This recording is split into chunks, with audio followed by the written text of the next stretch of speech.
what's motivated you to explore so many different aspects of relationships?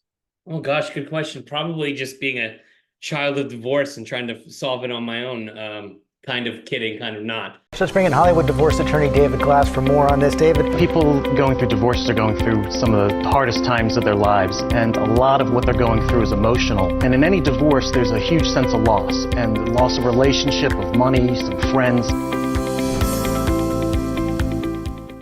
Hi, this is David Glass, host of the HourGLASS Podcast. With us today is a very interesting guest, Drake Doremus, an award-winning director, writer, and producer who seems to have cornered the lovelorn market when it comes to indie feature films.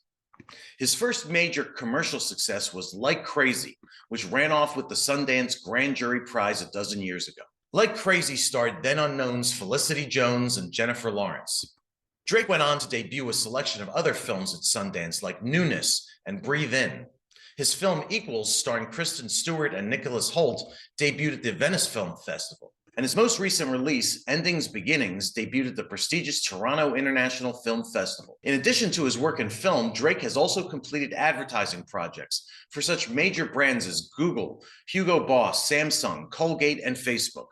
Drake was also named as one of Forbes' 40 Under 40. Interestingly, he has an extensive background in improv. And as I understand it, he performed in sketch and improv comedy shows since he was 6 years old. And he started writing and directing full-length stage plays and films by the time he was 12. Let's get to it. All right, so welcome to the HourGLASS, Drake. As I understand it, the core theme of most of your feature films is love, whether it's lost love, unrequited love, the search for love, complicated love. What's motivated you to explore so many different aspects of relationships? Oh gosh, good question. Probably just being a child of divorce and trying to solve it on my own. Kind of kidding, kind of not. But Right. I don't know. I just gravitated towards it. Growing up, I just loved love stories. I loved movies like Y Tu Mama Tambien, Breaking the Waves, English Patient, classic love stories like A Place in the Sun. They just moved me and they made me emotional. So I feel like I just kind of was clear to me I wanted to try that, to do that. Excellent. And you mentioned in passing, being the child of divorce.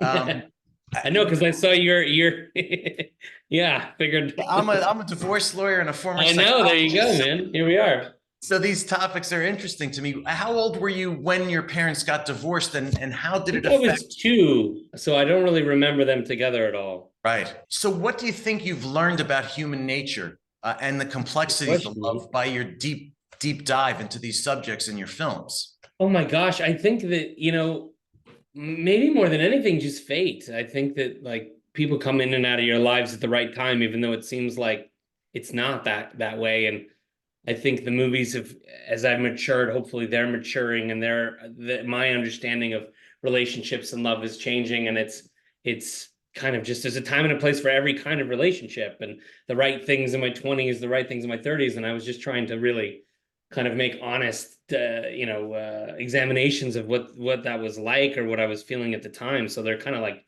diary entries in a way, and now that I look back, it's all kind of fateful because the things that weren't meant for me in my life, ended up passing me by, and I ended up leaving those, or things changed. So it's really kind of fascinating how much fate is involved in the movies and in my personal life, and how interlinked they really are, I feel like. And so your first big win at Sundance, that film, was that your first film that you had directed, or was it that was your sort of breakout film?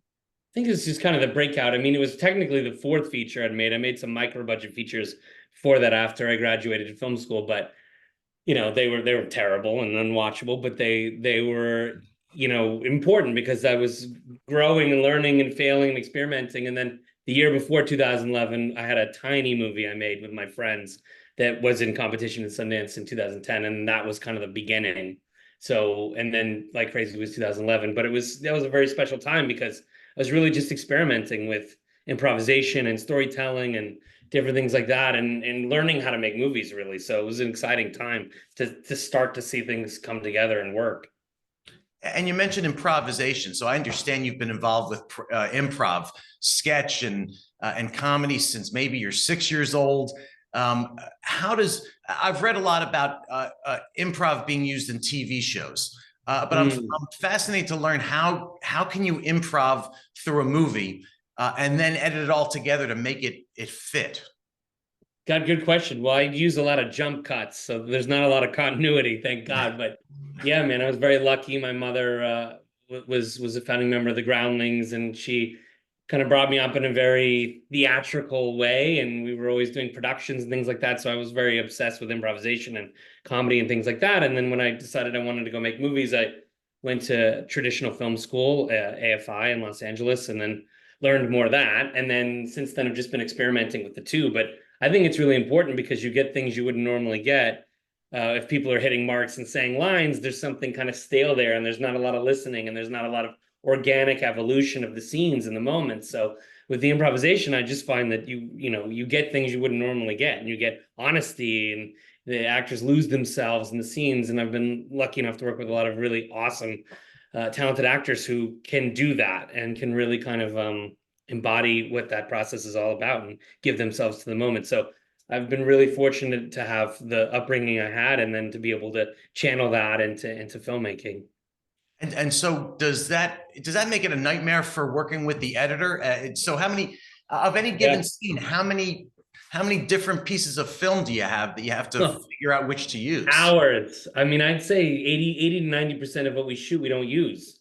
Wow. But all that stuff informs the 10% that we do use. So it's really important to have it. But yeah, there's a lot of failing in there. There's a lot of experimentation, but like I said, it leads to something special. And that's the whole point. It's not about executing a film. I mean, I really appreciate filmmakers that do that, and every word is exact, and you got to make it that's great. But I think for us, it's more interesting, to me at least, to not worry about the outcome, and to focus on the process, and to let something happen that's real. And I think that's what my films are all about, really. Can you give us an example of something that came out of this improv, something that you didn't expect, that was so perfect for any one of your movies?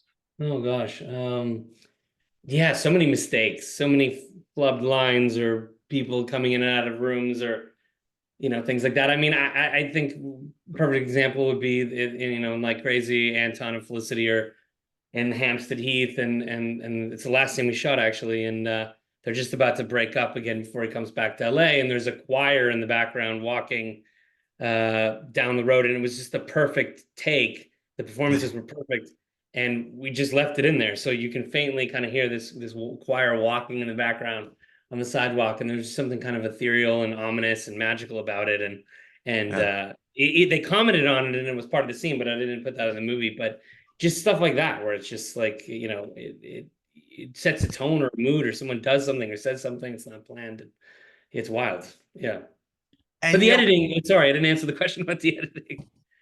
No, that was a great example, because it wasn't so much your actors improving, it was just something that happened in the atmosphere. Yeah, I think that's the key, is being open to anything and everything, and the editing is the same. It's continuity is less important, and every take things change. So it's yeah, I'm a big fan of jump cuts and French New Wave cinema and different things like that. So it's fine with me. I'm not big on coverage or continuity, so it's all good. Right.